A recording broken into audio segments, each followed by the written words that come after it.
Eto na, Alright. makakasama natin Oo. sa kabilang linya si Police Major Philip Ines ng Manila Police District ng Philippine National Police.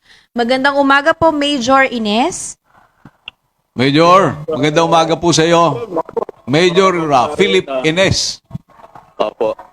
Magkaroon na sir dito isang mapagpalang kalmadong umaga po. Pero hindi po ito mga nakatugay at kikinig po. Ay na, audio. Ano po? Major Ines, ayan. Napag-uusapan kasi namin dito sa Rapido ni Patrick Tulfo yung tungkol do sa paghahanda para sa UNDAS. So, bigyan nyo naman kami ng impormasyon dyan sa Manila Police District kung ano na yung mga ginawa ninyong hakbang para mapaghandaan itong UNDAS Kasi 2025. nasa inyo po yung pinakamalaking sementeryo, Major, La Loma. Tama po kayo, pinakamalaking sementeryo po natin dito, Sir Tito. Ito po yung cemetery. Saan po, meron po tayong 4 na himlayan na binabantayan dito. Nandyan po yung Manila South, La Loma at saka Chinese Cemetery. Nung nakaraan pong UNDAS 2024, nakapagtala po tayo ng mahigit 2 milyon na ating mga kababayan na ang bumisita dito sa mga himlayan sa lungsod po ng Maynila. At isa sa pinakamalaki nga po dyan at maraming bilang, itong Manila North Cemetery po kung saan nakapagtala po tayo ng mahigit 1.5 million. Last year po yung binabanggit nyo, Major. Etong 2025, ilan kaya ang inaasahan na pupunta sa mga sementeryo ng mga kababayan natin? Kung last year, ilan po?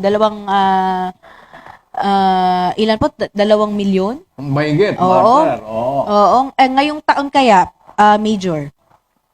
Yes, tama po kayo doon na yun po yung naging datos natin noong nakaraang taon. At ganoon naman din po ang in-expect natin ngayon.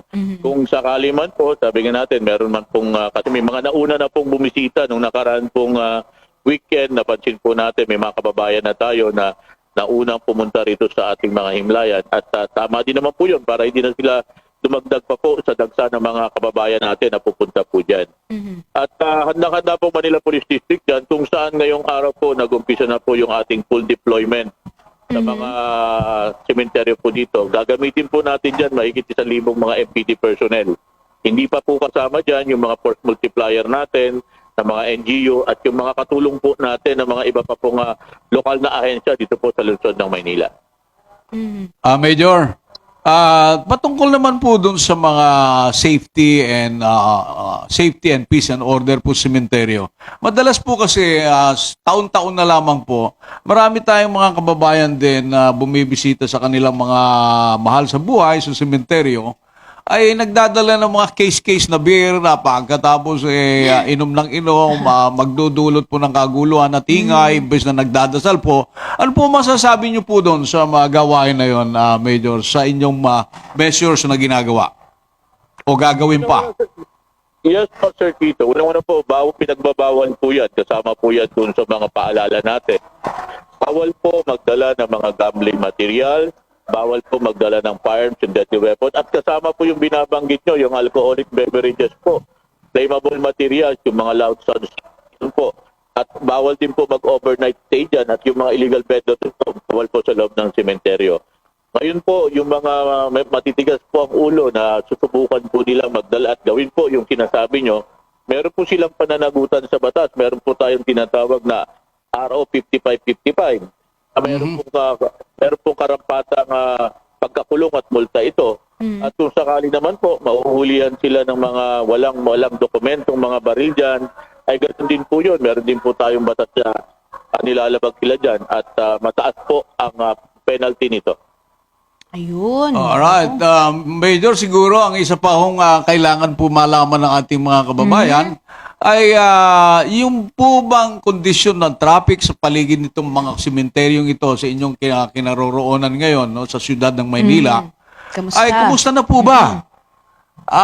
Pwede na po bang malaman kung tumatakbo ng maayos yung nagpa-practice na po yung mga enforcers po ninyo para mapanatiling maluwang yung regular yung takbo o daloy ng trapiko? Sir Tito, meron na po tayong traffic advisory kung saan po ipinost na po natin ito ng maaga sa ating social media account. Ito po yung Manila Police District at MPDPIO para po maging gabay ng ating mga kababayan. Ano po ba yung mga kalsadang isasara, yung mga alternatibong kalsada na magagamit ng ating mga kababayan, at kung saan po sila pwedeng magpumarada doon po sa malalapit na himlayan na yan.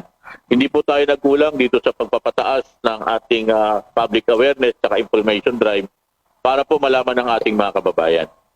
Partner, sa kailangan sagutin at tanungin din natin si Major Ines, no? Yes. Paano po yung gagawin po ninyo yung mga fake na pare na umiikot dyan sa sementeryo? may ganun ba? Mayroon po. Marami yan at marami Oo, silang kasi niloloko. Speaking of panloloko, Major, bukod doon sa may mga ganun pala, no, na umiikot ng mga pare na nangihingi ng pera, fake na pare.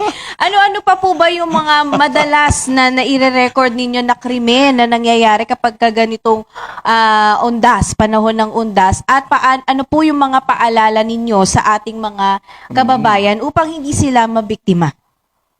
Unang-una, Sir Tito, Ma'am Karen, yung tinatawag nating, maging tayo, yung ating awareness, no? Kung meron po silang mapapansin na mga kahinahinalang individual, base po sa presensya at kilos nito, ipagbigay alam po nila sa otoridad. Tumawag po sila, gamitin po nila yung numerong 911 at sa loob po ng 5 minuto darating po ang mga pulis natin.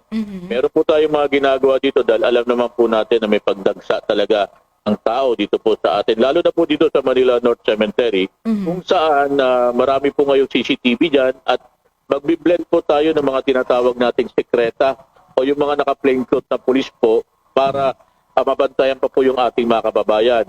Hindi lamang po yun, pinatataas po natin yung antas po ng presensya ng ating mga kapulisan sa mga entrada, paikot po dyan, pati din po sa loob.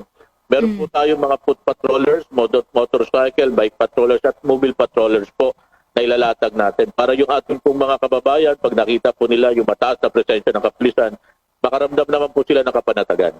Ayun, oo. Kasi, at saka Major, no, yung bukod dun sa maging vigilante sila, wag na lang din sila magdala ng mga highly valuable na na items, 'di ba? Kasi mainit talaga sa mata yan ng mga nang-i-snatch. Yun, partner. Yan, Major. Marami pong snatcher pagka ganyang panahon. Oo. Tama po kayo, Sir Tito, Ma'am Karen. Actually po, meron na tayong mga paalala dyan doon sa ating pong mga kababayan na pinapost po natin yan sa ating social media account. Pinapaalalanan po natin yung ating mga kababayan kung sakali po na pupunta sila sa mga himlayan at wala pong matitirang mga tao sa kanilang mga bahay. Ibilin po nila doon po sa mapagkakatiwalaan nilang kapitbahay at sabihin nila po nila wala ka silang in-expect na darating dyan. At kung sakali nga po na meron silang mapansin ng mga kainainalang individual, base po sa kanilang presensya at kilos, ipagbigay alam po agad nila ito sa otoridad at makakasiguro po kayo sa kagyat nating aksyon at darating po kami sa loob po ng 5 minuto. Major, huli na lang, partner, no? Sige, partner. May kaisipan kasi, Major, ang mga ilang kababayan natin na ang hirap naman po sitahin ng yung tao na nagbimisa, nagbi-blessing, nakasutana. Yung po ba, hindi ba pwede pagpasok pa lang doon sa sementeryo, yung paikot-ikot na nakasutana, pwede po bang i-verify na mismo ng ating kapulisan para malaman kung sila po ay Legit ba? legitimate na pare o hindi? Pati ba naman pare, ini-impersonate na ngayon? Oo, ba yan? hindi talaga, partner. Major, paano po ba yan? Unang-una, tama po kayo sa Tito, may mga insidente po tayo at taita lang mga ganyang insidente. Sa atin lang po, maging mapagmatag po tayo at papanuri tayo doon sa mga tao na lumalapit sa atin. Unang-una po, alam naman na po natin na hindi basta-basta pumupunta yung ating mga lehitimong pare dyan sa mga sementeryo para po gawin yon yung mga bagay na yon. At alam po natin yon. Ang sa atin lang po dito, yung ating mga kababayan, nakikiusap po tayo. Pag may naobserbahan po kayong ganyan, i-report nyo po agad sa otoridad. At Ma'am Karen, Sir Tito, panawagan na rin doon sa ating mga kababayan na kung sakali po na hindi po nila magawa na hindi dalahin yung kanilang mga anak dyan sa mga himlayan. Nakikiusap po kami na lagyan po nila ito ng mga name tag at saka contact number. At ipatala po nila dyan po sa mga entrada ng ating himlayan para just in case po na mabaglit sa kanila, ay madali pong malocate yung kanilang guardians at mga magulang. Alright. Ayun, salamat sa paalalang yan, Major Ines. Last year po ba, nung Undas 2024, may naitala po ba kayo na walang mga bata? Oo, ganun. Marami Oo. po ba yan? Yes po, meron po tayong mga naitala dyan, pero madali din po natin naibalik sa kanilang mga mahal sa buhay, sa kanilang magulang at saka guardian. Kasi nga po, nilagyan po natin sila ng mga name tag at contact number. Kasi hindi talaga natin maiwasan na sobrang dami po minsan nawawaglit dun sa kanilang mga magulang o guardian yung mga bata nilang mga kasama. Kaya nga po, sabi ko, we encourage them na pagpasok pa lang po doon, ipatala nila. Meron po tayong mga katulong dyan na taga-local government ng Maynila na kumukuha po ng mga information. At ganun din po, Ma'am Karen, na Sir Tito, pakiusap din natin, wag na po sila magdala ng mga alaga nilang hayop dyan po sa mga sementeryo. Kasi sabi nga, Oo, dagdag pa sa lilinisin yun pagka Partner, nagdumi. paalala yan ha. Baka may 2 aso kang dadalhin sa... Wala, partner. Pero yun nga, Major, mas maganda na, wag na nilang dalhin talaga yung Yun, kanilang mga oo. anak. Kung meron naman Additional silang ano pa yun eh. iiwanan sa bahay, Oo. wag na lang dalhin dahil nakakatakot.